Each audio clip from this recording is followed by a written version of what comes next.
Thank you for joining us today for this webinar on looking at positive approaches to change management. I'm really pleased that we have such an excellent response and somewhere around 700 bookings, and I can see 313 people on the line.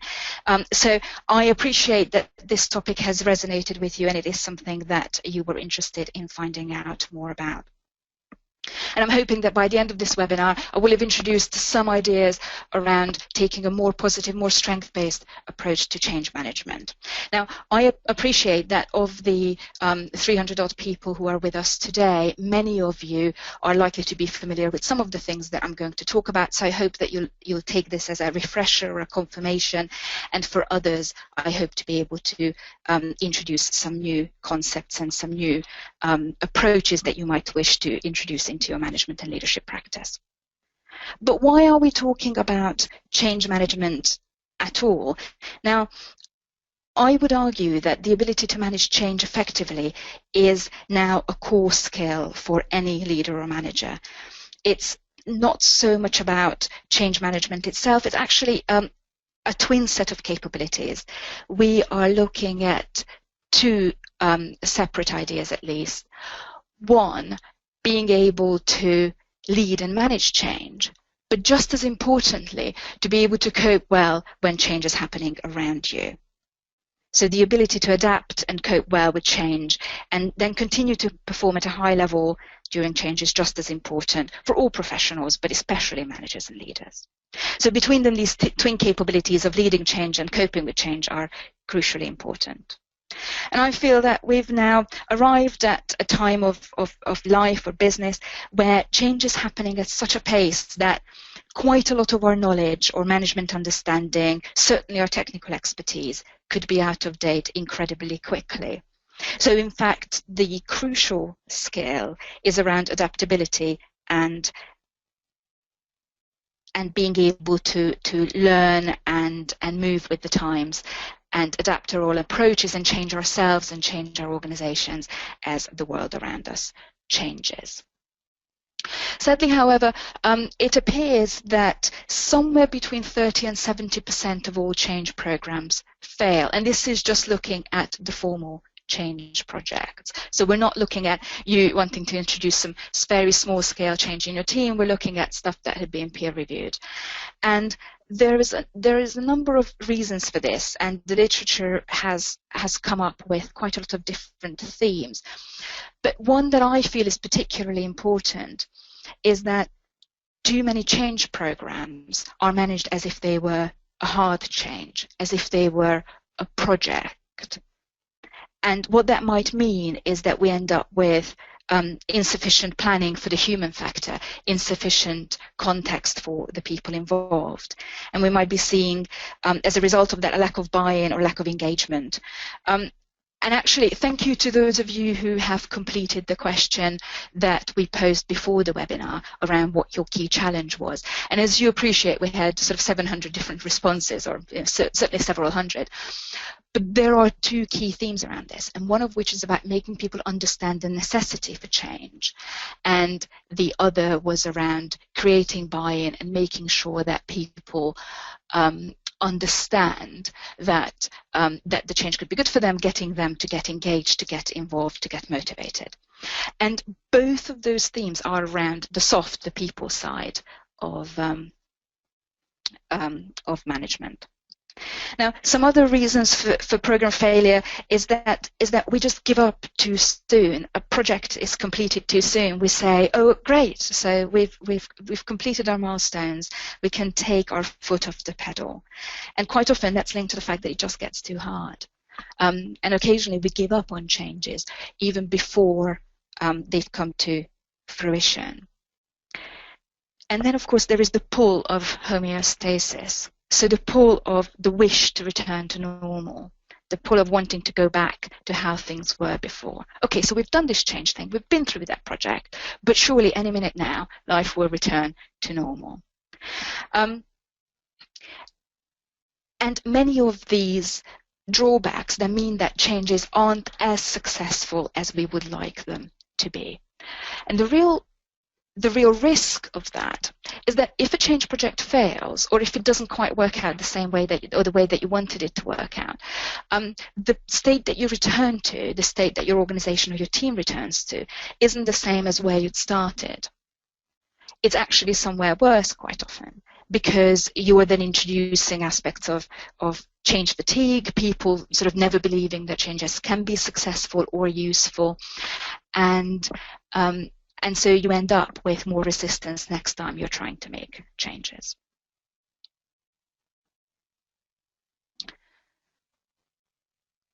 So, having looked at some of the reasons behind why change programs fail, I just want to highlight a quote from Rosabeth Moss-Kanter, who is a professor at Harvard Business School, emeritus now, and she suggested that management typically overestimates the degree of cooperation that it will get and underestimates the transition costs. And she highlights that among the byproducts of significant restructuring are discontinuity, disorder, and distraction, all of which tend to reduce productivity. Which is, of course, really important for us, because we often set out to introduce some sort of change in order to increase productivity, in order to do better as an organization, or to do better by our stakeholders. And often the opposite happens. And when people talk about planning change, they often underestimate just how challenging it's going to be, which is, of course, one of the other reasons for why some changes fail. So let's have a look at what, at the management level, might be causing the problems. And this is actually from the CMI's own checklist, Motivating Your Employees in a Time of Change, thoroughly recommended. And they highlight 4 specific management mistakes that can cause problems when it comes to change. The first one is around making assumptions about what drives other people. So underestimating the difference between our thinking and other people's thinking, underestimating the distance between what motivates us and what motivates others. As we go through today, I'm going to keep talking about people as if that was a firm category. So bear with me on that, but we've got a little resource that would allow you to take this consideration offline and think about your own specific stakeholders. Who are the other people in your change, in your life, in your team? Where are they coming from? So it's really important that we don't assume that other people think the same as we do. And this, of course, then leads to poor communication as another mistake. So people, again, underestimate how much effort it will take to really communicate the details and the potential outcomes for the change.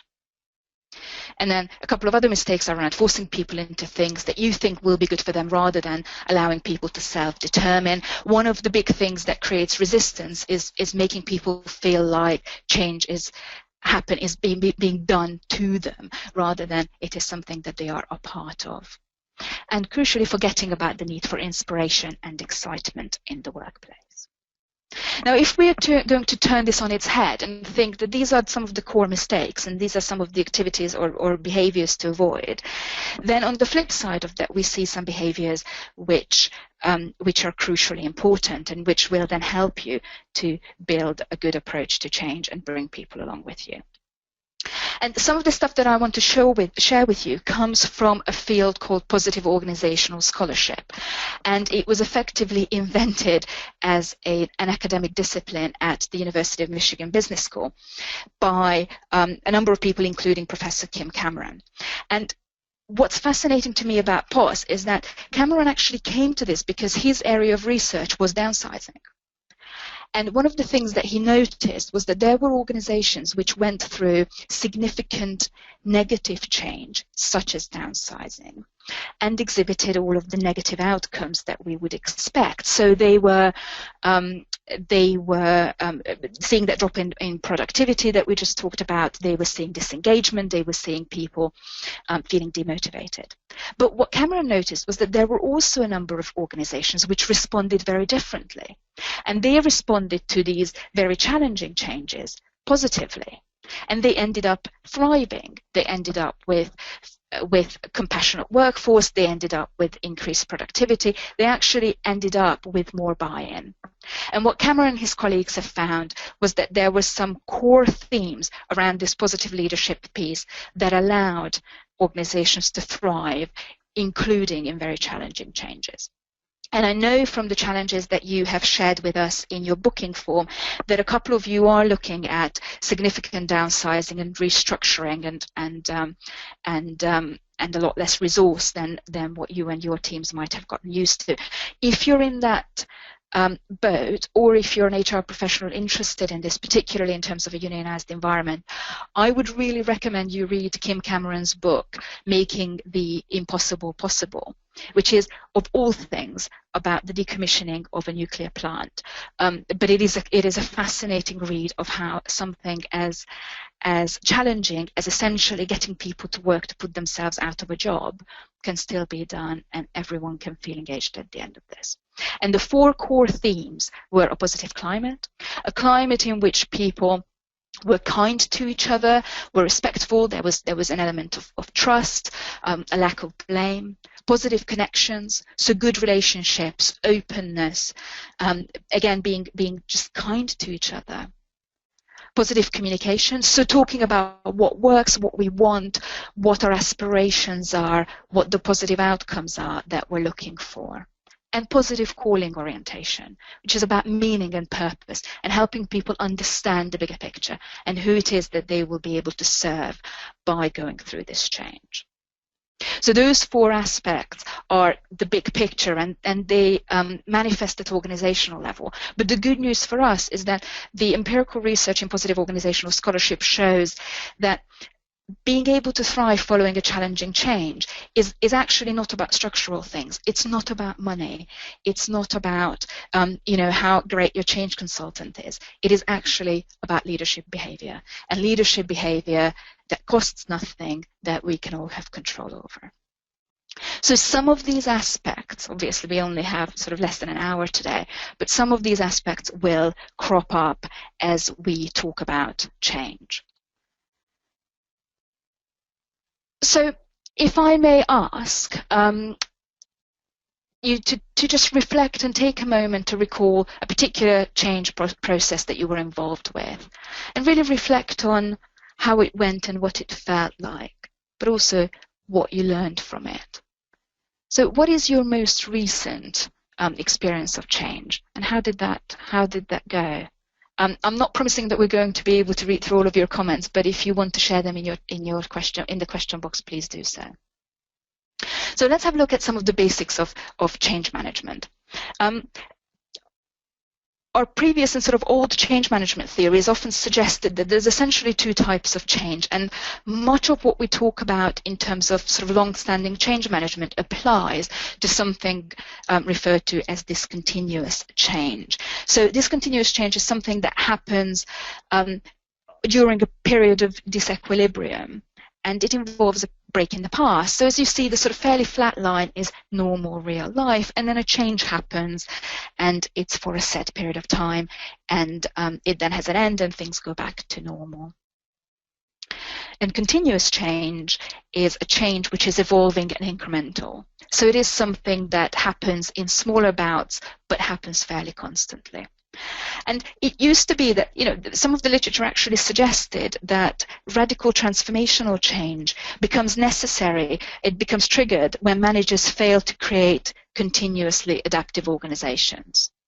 So that chimes with this notion. Actually, in reality, what we're seeing now is we're seeing fairly constant change. And the more comfortable you get with it, the sooner the better, really, because you are then able to adapt on an ongoing basis and make some aspect of change fairly normal. And actually what that does is, rather than creating more change fatigue, it actually makes people a little bit more used to it and better able to cope.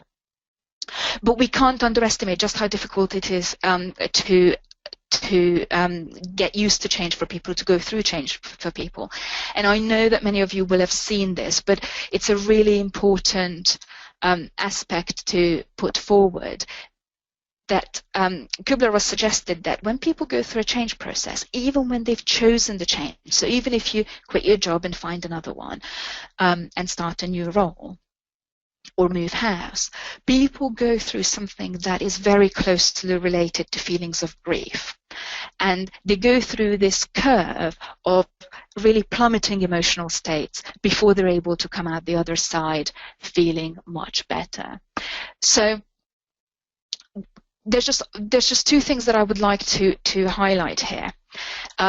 One is around anger. So if you're a line manager and you're currently managing a change process, I just want to acknowledge that it may well be that you're currently the recipient of some anger. And I just want to remind you that that is not about you. As people go through change, they will often experience that anger and lash out to whoever the representative of the they may be, and that's quite often the line manager. But I just want to reiterate that if that happens, if you feel that you're currently being put under pressure by your colleagues due to their anger, I just need to remind you that that's not about you. Okay, it is about their response to the change, and you can help them through it, and it will, they'll come out the other end. But it can be a very challenging place to be. So, it's a difficult space to be. But do just remember that this isn't in fact about you. The other thing I want to highlight about the change curve is that bit about hope and enthusiasm. So where you want to get to is for people to move through the curve as soon as possible and arrive at hope and enthusiasm quickly.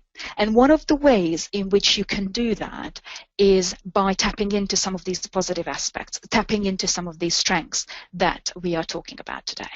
So one of the reasons why positive aspects to change management or positive approaches to change management can help is because it gets you to the hope and enthusiasm stage just that much faster.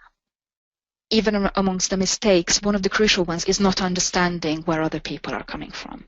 And for any change process, it is really important that you get comfortable with understanding who your stakeholders are and where they are coming from and what their individual requirements might be. This is actually outside of the scope of what we're able to talk about today, partly because it's likely to be highly specific to your environment and your setting. Warren Bennis had said that finding the appropriate balance of competing claims by various groups of stakeholders is really important. And all of their claims, so everything that people want out of the change deserve consideration, but some claims are more important than others. So on the one hand, you need to understand when they're coming from. On the other hand, you need to understand how important they are in terms of your success. So to be able to help you take this conversation offline, we've created just a short template for you to identify, think about, and then map their importance and understand the requirements of your stakeholders. And I've posted the link into the chat box. It's at formium.co.uk/gifts/stakeholders. So if you're interested in working through who your own stakeholders are, please download that. And you will then also receive a 3-week email series just looking at stakeholder management and the change, and we'll even enter you into a draw to win a strategy call or one of 3 copies of a book that we're about to talk about. So if you would like to take some time out, just 15 minutes or so, to think about your own stakeholders, you can do that separately. For the purposes of this conversation, we'll just talk about people in general, but please know that one of the crucial aspects of managing change well is to understand the differences between people. So having looked at the core aspects of change, I want to bring this together using the switch model, which is which comes out of a book by Chip and Dan Heath. And in this book, they use a metaphor of an elephant, a rider, and a path. And they highlight the need to serve all 3 of these constituents. So they think of our cognitive selves, our sort of rational ideas, as the rider. It's broadly in charge, except when the elephant has different ideas. The elephant is our emotional self, our motivation or lack thereof. And provided that the elephant is in line with the rider, then it can serve the rider and they can work together and the rider can be in charge. If the elephant is spooked, then in fact the rider is no longer in charge. So going back to the Kubler-Ross curve, this is the bit where anger, bargaining and fear might take over, and if they do, then the elephant, the emotional side, is in charge, and actually there's no point trying to negotiate with our rider. And the third aspect of this model that they've highlighted is the path. So they suggested that it's really important that we make the path as easy as possible. So for the rest of today, we're going to touch on the rest of this webinar. We're going to touch on how these three aspects might work together and what you need to do to support the rider, the elephant, and the path, to support our logical self, our strategic mind, our emotional selves, and also just make it all as easy as possible. So thank you for sharing some of the specific change processes. I've seen that you've posted them in the question box. There's quite a lot there, quite a lot of challenges there as well. So let me ask you to think about one that's worked. And I would love for you to, again, type this in the question box. So when was a time where you saw a change process work and why? So just a couple of lines, if you wouldn't mind sharing with us, when you were part of a well-managed change, however big or small, and it's worked out. What was happening and why? And we're doing this on purpose. So the idea is that we're now moving into more positive change management approaches. And the reason why I ask you for this, ask you for an example of a positive change, is because when we recall examples of success, we then end up in a slightly different mindset. We're actually more creative, better able to think, have a broader understanding of options. So it's always worth asking people for past successes. That one of the crucial cornerstones of positive change management is creating a clear vision, and creating a vision that people can line up behind. And again, this quote is from Rosabeth Moss-Kanter, and she suggests that a vision is not just a picture of what could be. It is an appeal to our better selves, a call to become something more. And there's two core messages here. One is the importance of the vision. And I saw someone commenting about how lack of clarity is a real risk to change. And I couldn't agree more. You have to have, not just a vision, but actually a really clear set of objectives and metrics behind that. But starting with a positive vision of what could be then allows us to line up behind that, to feel that it is our call to become something more. But of course, this message then carries in itself the idea that it can't just be leadership's vision. It can't just be the executive who put this vision forward, because that's insufficient for it to be a true call to the people involved. So if you actually want your colleagues and even potentially your customers to line up behind that vision, they have to be a part of it. Now, very many approaches to change management take what is described as a deficit theory of change. So it's the process whereby we identify a problem. We then conduct some fairly good analysis around the root causes. We try to understand what caused the problem.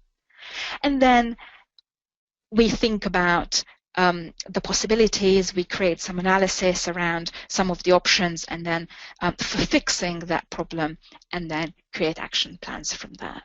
So in the deficit theory of change, we're looking for the problem, we're looking for the causes of the problem, and then we're looking for a way to address that problem. Does that sound familiar? Is that something that happens in change processes that you've been a part of? Now, far be it for me to suggest that problems don't exist. I absolutely wouldn't suggest that. But there is a difference between concentrating all of our effort and all of our energy on our failures and on our problems. And it's vastly different to seeing some possibilities. So the opposite of this, and excuse me, this has to do with my husband's strange fascination with dilapidation. But if all you're seeing in this building is what's crumbling, if all you're seeing in this building is what's not right, then you're not seeing its true potential, and possibly you're not making full use of the strengths that are available within it. The fact that it's standing, the fact that it's beautiful, the fact that it's architecturally interesting. So the flip side of this, which is a process used to create that shared vision that appeals to our better selves that Moskanta just talked about, or that we were just referring to, is something called appreciative inquiry. Now, again, I know that many of you will be familiar. Maybe you've even been part of an AI summit or some sort of appreciative inquiry work. But it is basically strength-based change. So it asks some different questions from the what's wrong, how do we fix it? And it also comes from a different set of assumptions. Appreciative inquiry starts with understanding and appreciating what is. So if you were looking at new ways of working in your team, then the first question you ask would be, at our best, what do we already do? If we go out and ask our customers and our stakeholders for what they most appreciate about us, what is that? So it starts from a position of what we have rather than what we lack. The second phase is then to imagine what might be. So in an ideal world, how would we relate to our stakeholders? In an ideal world, how would we serve them? In an ideal world, how would we work together? So what might be?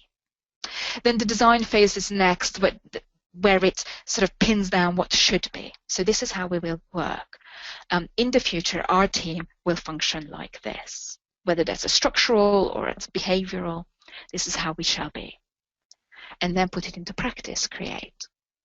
And most of this work, read, if you're interested, read David Cooper Ryder. He's published extensively on this subject, as have others. But appreciative inquiry, by its nature, allows you to start those vision conversations from a positive place. Notice the difference between saying to somebody, what you've been doing so far is wrong, we're going to change it, versus we can do better, let's look at where we already excel and build on that. You might be talking about the exact same situation, but it's a very different approach and it sounds very different. So before you maybe write this off and saying, well, that's all well and good, but actually the reason why we're changing is because we have problems to fix, I just want to highlight some of the benefits of taking a more appreciative approach or taking a more strength-based approach overall. The first one is that we all have something called the heliotropic tendency, so that we move towards what is positive, what is life-giving, and we shirk from things that are painful or horrible. One of the reasons why the change curves can be so deep, why it has so much anger involved in it, is because you're saying to somebody, something will happen to you that you're unfamiliar with, that's uncomfortable, and chances are that when you come out the other end, it's going to be worse. So no wonder people get fearful or to get angry or want to bargain. Whereas if you say to somebody, here's the vision of how it could be, and that vision is built on the very best of you, that moves us towards something attractive. So some of the specific tangible benefits, again, from research, the first one is that purely that it's attractive. So if we can create that vision that people can sign up to, if we can co-create a new way of being, then it's just something that pulls people towards it. Now, Peter Senge talks about the need to preserve what's good as part of his change management writing. And appreciative approaches allow you to create positive continuity, to preserve what's good, because it starts from where do we already have what we need? And as a result of that, it minimizes resistance. One of the real risks of change is that just at the time when you want to engage people, the messages you're sending to them is that everything they've done so far is not right. That everything that they believe about their organization is no longer true. So by building on what already works, by building on collective and individual strengths, you can be minimizing resistance. And then one of the important parts of positive approaches to change is that you highlight the bright spots, that you share existing good practice. And that involves a lot less effort and is a lot less risky than bringing out brand new ideas. And of course, it then motivates the people who are responsible for those bright spots. So the people who maybe are already exhibiting the behaviors that you want, the people who are already running a lean department, the people who already have excellent stakeholder relations or great sales. And that then engages others more than if it was purely top-down. Now, again, just to highlight that this notion of kind of strength-based or positive approaches isn't exactly new, nor is it particularly owned by fields like appreciative inquiry or positive organisational scholarship. In fact, it was Peter Drucker who suggested that the task of leadership is to create an alignment of strengths in order to make the system's weaknesses irrelevant. So even Drucker, who's one of the probably preeminent management thinkers of our time, certainly of the last century, talks about this idea that actually building on strengths will help us minimize weakness and maybe do so more effectively than if we were concentrating on our problems. Right, so that might be all well and good, but let's have a think about what this might look like in your own practice.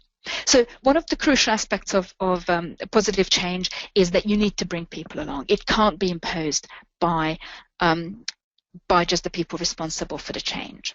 So here are some specific steps that you need to take. So firstly, you need to understand your stakeholders individually. If you wish, use our resource to map them for yourself. You need to secure top management support. And I know that at least one person mentioned this as a challenge at the time of booking.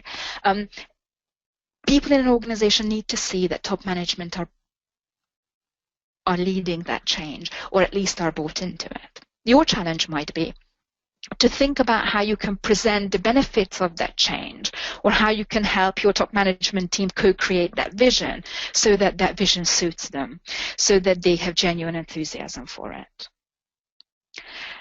It's incredibly important that you involve everyone involved or everyone affected to build ownership. So do as much consultation, as many focus groups, as many town hall meetings or appreciative inquiry summits as you possibly can.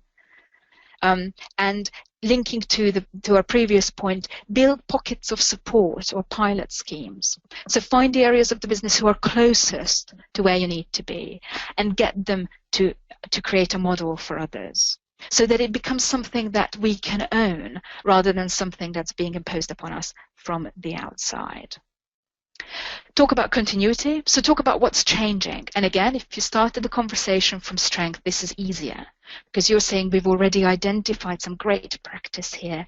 We've already identified that when we do this, our stakeholders love that, or our customers love that, or most of our innovation comes when we work like that. So emphasize that continuity to help people understand what will stay the same rather than just what will change. And celebrate successes. Again, a crucial aspect of positive change management and a crucial building block of that positive climate that Cameron talks about is celebration of successes. Stopping to think, this has gone great. You know, we always stop and think when something's gone wrong. That's fairly normal, right? Because that's how we learn, and that's great. You know, learning from mistakes is really important. What we do a lot less of, naturally, is stopping to think about what's gone well. So celebrate your successes and learn from them, at least as much as you learn from your mistakes. And bear in mind that people might need a bit of time. And overall, use an appreciative approach. So take time to create a positive vision, identify what already works, and then ask stakeholders and customers and colleagues about what they most appreciate and what they're most looking forward to. Use those pilot areas and your pockets of good practice, your bright spots, as they're described in the switch model, and spread those to other areas. And get people involved in designing the way forward. You know, it can be really lonely at the top, but some of that loneliness comes from feeling that you as the manager or you as the senior leadership team have to have all the answers. Actually, you don't, and you probably couldn't possibly involve people in creating that new way of thinking, that new way of working. Now, when it comes to dealing with our elephants or emotional selves, our set of our kind of motivation, it's one of the really important things about this is that we acknowledge emotions, and we acknowledge joy as well as fear or pain. So some of the specific things that you can do around here is that you need to name and normalize emotions.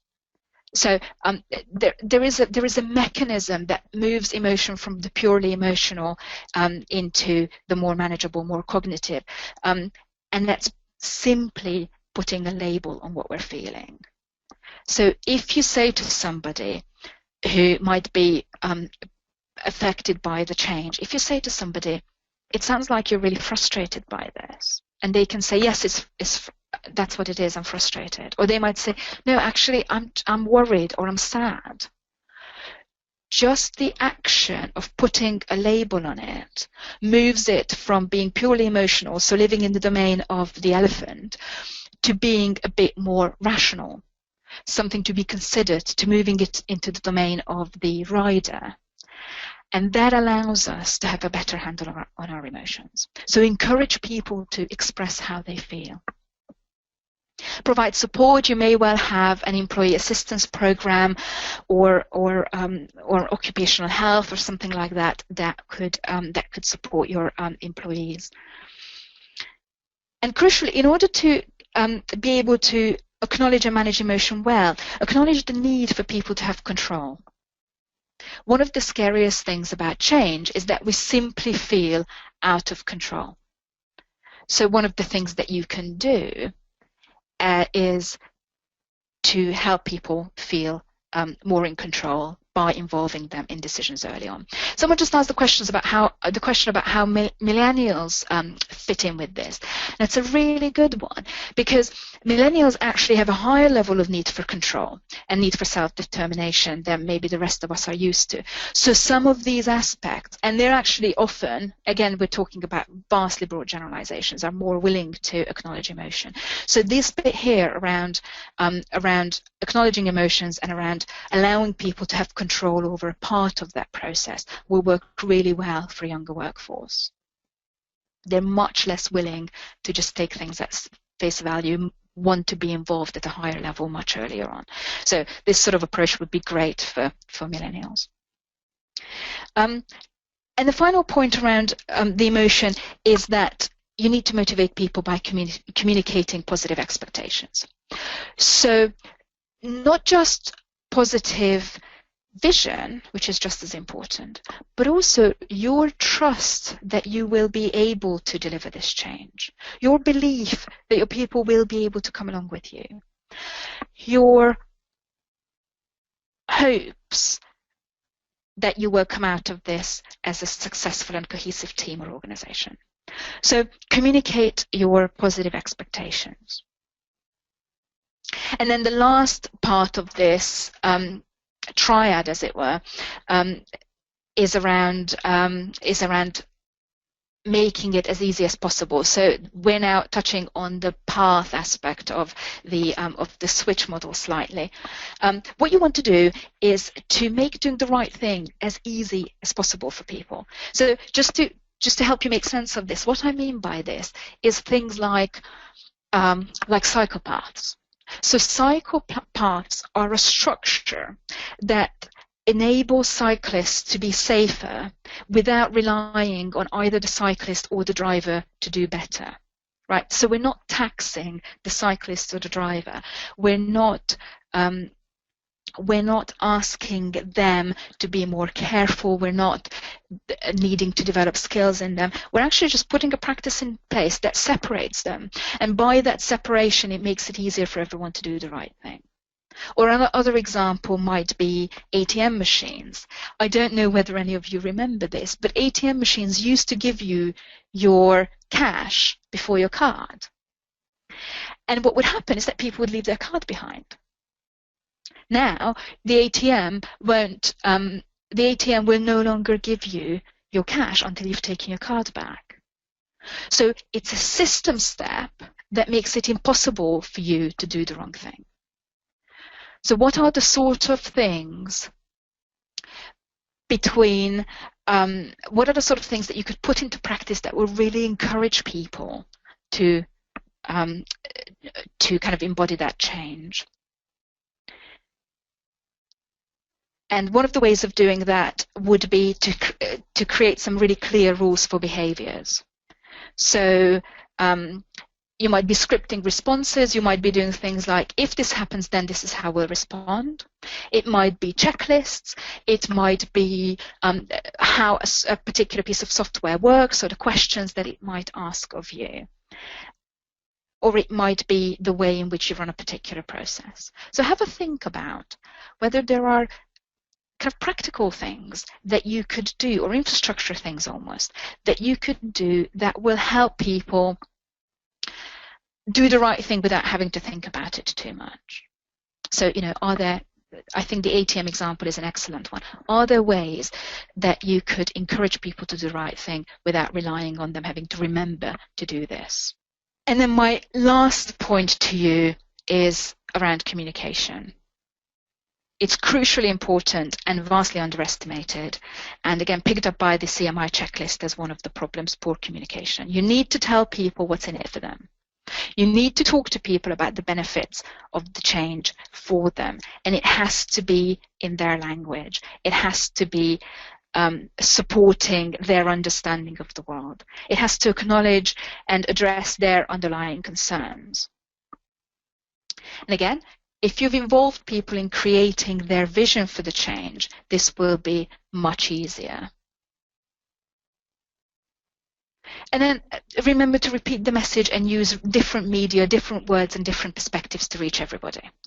And also remember that you have to talk to the elephant. You can't just talk to the rider. Okay, so when people are in the depths of the change curve, if they're experiencing anger or fear, they're not being very rational. So speaking to the rider in terms of business cases, in terms of charts, in terms of data, is actually not going to land, because they can't hear it. You need to speak to the emotion. You need to tell stories about how it will be. You need to share images and maybe even create visits and kind of physical experiences of how it will be, in order to be able to communicate with that kind of much more emotional elephant and our sense of motivation. Let me just pick up a particular question that I can see someone asked us about the difference between what should be and what will be. So the should be is still a planning, a dream stage. A will be is more about implementation. So it's purely, and if you look up the 4 stages of appreciative inquiry, that will become clearer. But it's purely about moving it from a vision towards something that is an action plan. Let me just see whether there's any particular questions here.